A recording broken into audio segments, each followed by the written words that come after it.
Enka bo je vse popije, pa poje po slamci. Kva? Ker drugače si jaz težko predstavljam s tem avtom porabo, ki je imel on.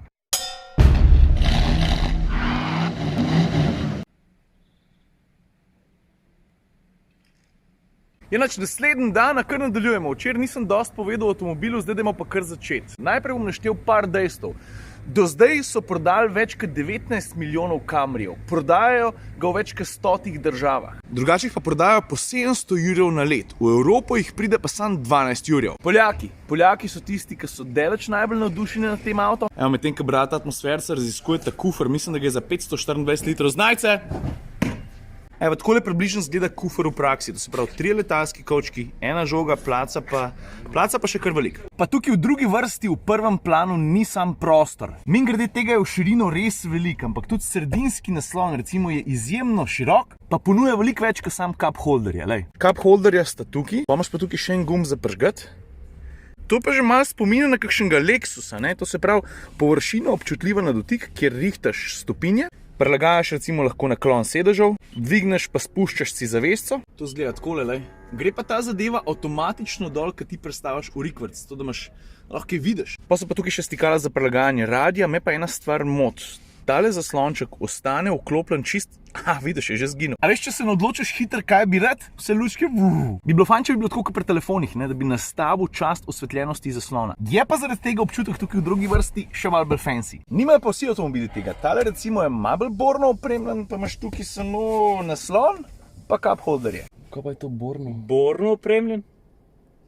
Kaj je to borno? Borno opremljen si rekel? Imaš, naprimer, izborna večerja, miza z veliko hrane. Ne, jaz razumem, kaj je borno opremljen. Ta avto ni borno opremljen.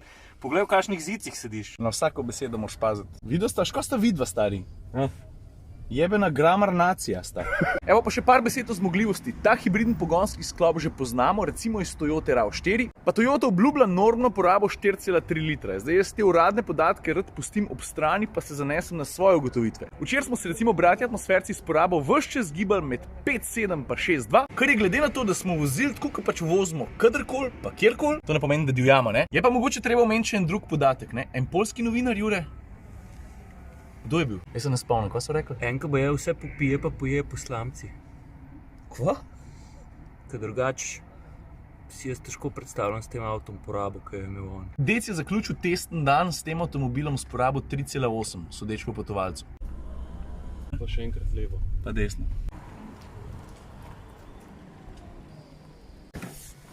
Ti moj problem, hlače. Ok, zdaj imamo naprej. Pa smo pa nekaj prišli, da je nudo in nezaboravno. Nudo in nezaboravno. Lej, kam sem vedno pripel.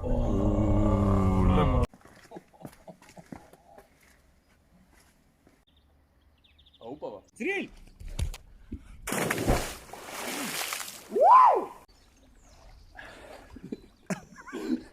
Kako ne tjulne?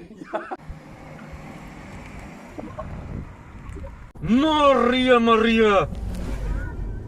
Jure, taj bi pa zate.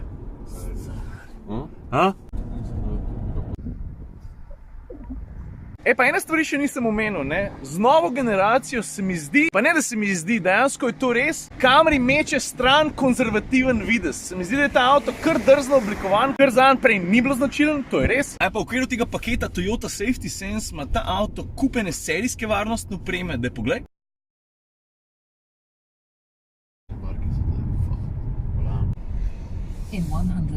Evo nas. Ok, naše druženje s Camryjem se zaključuje, kaj smo ugotovili. Njegove 3 glavne prednosti, če vprašaš mene, so udobje, dolga medosna, pa prostor, predvsem druga vrsta tukaj res izstopa. Ta tretja stvar pa hibridni pogonski sklop. Deluje uglajeno, poraba je lahko zelo nizka. Treba je priznati, da bo osnovni problem tega avtomobila predvsem njegova limuzinska zasnova. A veš, kljub temu, da je videz razmeroma drzen, da so poteze ostre, je zadek tist, ki predvsem temu delu Evrope, ali pa dajmo reči temu delu sveta, ne diši toliko. Me pa, moram priznati, dosti zanima, na kakšen način bo slovenski trg reagiral na ta avto. Pa ko že govorimo o tem, kako ga bo videl pa sprejel slovenski trg. Kot floten avtomobil se mi zdi, da ima kar veliko potencijala. Cena se bo začela pa tam pri švoh 30 jurjih. Enač jaz mislim, da je to. Avto vrnemo, se usedemo v Rava, odpeljemo počasi proti domu.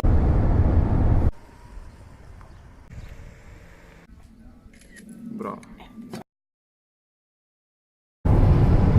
Teda, da se greste pa malo pogovoriti.